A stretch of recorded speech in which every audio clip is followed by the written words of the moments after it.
La visite d'Emmanuel Macron dans le Golfe et la vente de 80 avions Rafale aux Émirats arabes unis a suscité de nombreux débats.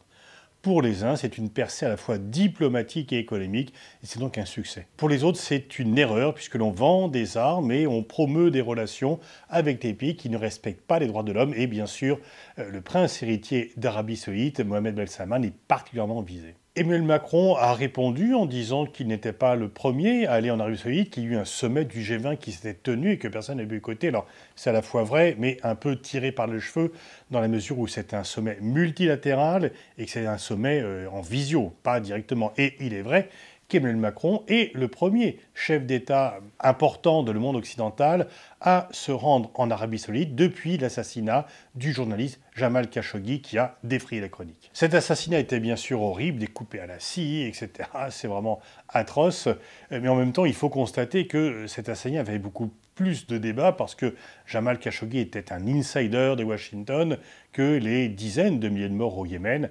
Et si ce journaliste avait été moins important, ça aurait suscité moins de débats.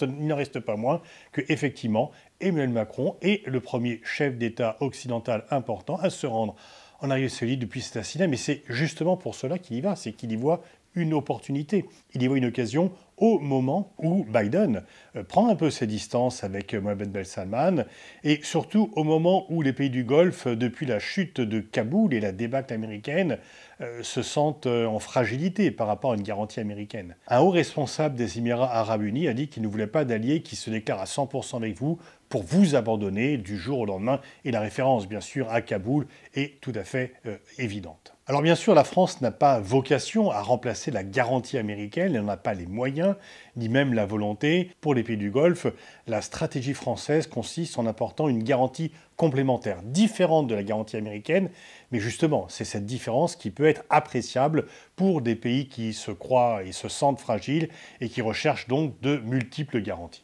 Les liens avec les pays du Golfe sont anciens, ils se sont surtout développés à partir des années 70 quand ces pays se sont vus dotés, après l'augmentation des cours des matières premières pétrolières, de moyens abondants et que les industriels français voyaient là un marché extrêmement intéressant pour eux.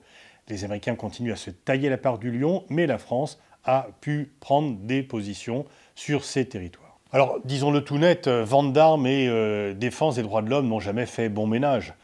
Et effectivement, la France vend des armes à des pays qui subissent ce type de critiques. Elle ne vend pas des armes que des pays membres de l'Union européenne, d'ailleurs ce marché étant largement occupé par les Américains. Depuis le général de Gaulle, la France a développé une industrie militaire pour être indépendante, ne pas dépendre d'un fournisseur extérieur, notamment américain, et en même temps ceci crée une dépendance par rapport au marché étranger.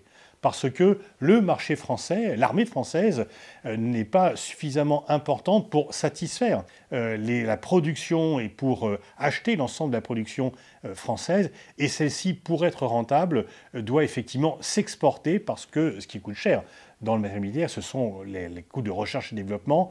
Et donc le marché français n'est pas suffisamment important pour avoir une industrie militaire rentable. Il faut donc des marchés étrangers, et là on a toujours cette contradiction.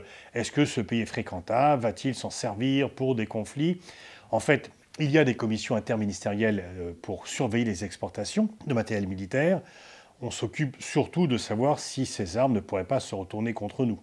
Et les critères de respect des droits de l'homme sont mis en avant, mais honnêtement, ils ne sont jamais réellement respectés, sauf des cas précis. Le Chili, une fois que Mitterrand est arrivé au pouvoir, l'Afrique du Sud de l'apartheid, mais sinon, on s'arrange un peu. C'est donc réel politique contre diplomatie morale, ce n'est pas nouveau comme débat. On pourrait sortir un peu de cette opposition avec des discours qui ne se rencontrent jamais par de véritables débats contradictoires, mais en même temps pour faire avancer. Pour avoir peut-être, y a-t-il des critères à mettre en avant?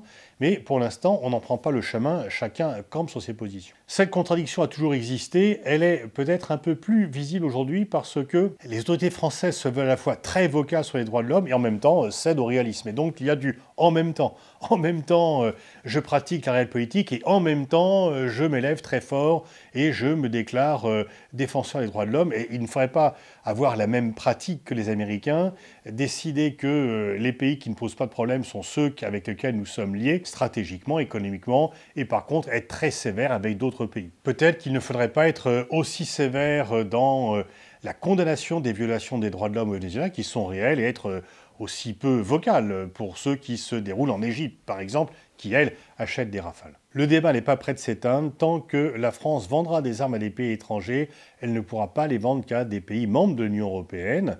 Et en même temps, tant qu'elle aura une industrie nationale de défense, elle aura besoin des exportations pour la rendre rentable. Donc il y a une contradiction initiale dont nous ne sommes pas prêts de sortir et qu'il faut savoir gérer.